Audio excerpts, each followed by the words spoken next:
আমি Fazle Alai Bhuiyan, board member, right to freedom.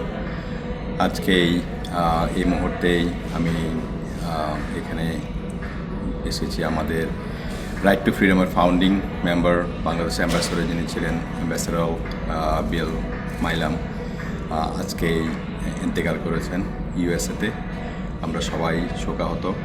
আমরা সবাই ওনার মৃত্যুতেই খুবই গভীর শোক প্রকাশ করতেছি এবং ওনার ফ্যামিলির জন্য দোয়া করি যেন এই কঠিন মুহূর্তে যেন ওনার ফ্যামিলির সবাই যেন ভালো থাকেন, এই দোয়াই করি। ওনার আত্মার জন্য দোয়া করি। অ্যাম্বাসেডর মাইলাম বাংলাদেশের একজন খুব ভালো বন্ধু ছিলেন। বাংলাদেশ নিয়ে সবসময় ভাবতেন, বাংলাদেশের মানুষকে নিয়ে ভাবতেন, বাংলাদেশের জন্য অক্লান্ত কাজ করে গিয়েছেন। আমারও সৌভাগ্য হয়েছে রাইট টু ফ্রিডমের থ্রুতে ওনার সাথে কাজ করার। ওনার যে অভিজ্ঞতা, যে গাইডেন্স, ইটস ট্রুলি রিমার্কেবল। আমরা সবাই ওনার থেকে অনেক কিছু শিখেছি। উনি আমাদের মাঝে আজীবন থাকবেন। আমরা সবাই সবসময় ওনার কথা স্মরণ করব এবং বাংলাদেশের পক্ষ থেকেও আমি ওনার ফ্যামিলিকে বলতে চাই যে বাংলাদেশের মানুষ খুবই কৃতজ্ঞ অ্যাম্বাসেডর মাইলামের মতো একজন ফ্রেন্ড পেয়ে। এবং আমি জানি অ্যাম্বাসেডর মাইলাম থাকলেই যদি আসতে পারতেন আজকে এই মুহূর্তেই আমাদের যেই নতুন ইলেকটেড গভর্নমেন্ট হয়েছে বাংলাদেশেই, আমাদের যে প্রাইম মিনিস্টার হয়েছেন আমাদের ম্যাডাম যদি থাকতেন তাহলেই অনেক অনেক অনেক খুশি হতেন উনি। এবং উনি চেয়েছিলেন একদিন ম্যাডামের সাথে দেখা করতে। বা যাই হোক, আমরা সবাই শোকাহত, দোয়া করি ওনার ফ্যামিলির জন্য, ওনার ডিপার্টেড সোলের জন্য, এবং বাংলাদেশের পক্ষ থেকে আমরা সবাই কৃতজ্ঞ ওনার প্রতি।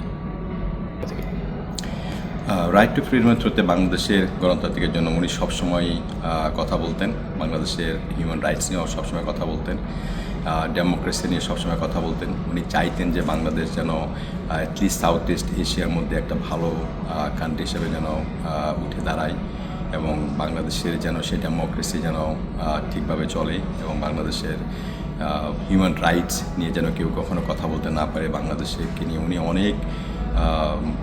অনেকভাবে বাংলাদেশকে ভাবতেন, বাংলাদেশে কাজ করেছেন, বাংলাদেশের থিঙ্ক ট্যাঙ্ক হয়েও উনি আমাদেরকে সবসময় উৎসাহিত করতেন, সহায়তা করতেন যে কাজ করার জন্য।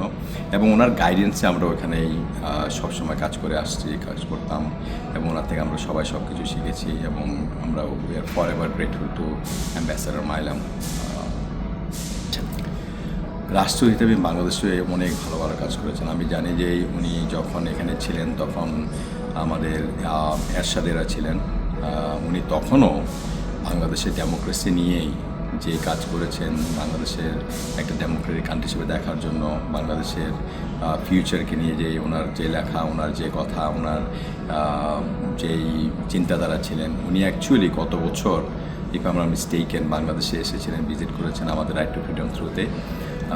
উনি অসুস্থ ছিলেন, তারপর উনি বাংলাদেশে এসেছেন দেখার জন্য যে এই বাংলাদেশ কেমন, বাংলাদেশে কী হচ্ছে। এবং আমাদের তখনকার যে তত্ত্বাবধায়ক সরকার ছিলেন সবার সাথে উনি মিট করেছেন, ডক্টর ইউনুস, এবং সবাইকে একই বার্তা দিয়ে গিয়েছেন উনি চান যে বাংলাদেশ যেন ডেমোক্রেটিক কান্ট্রি হিসাবে উঠে দাঁড়ায় এবং বাংলাদেশে হিউম্যান রাইটস যেন ইমপ্রুভ হয় এবং বাংলাদেশের অর্থনীতি দিক থেকে সব দিক দিয়ে উনি সবসময় চিন্তা করতেন। He was a true friend of Bangladesh.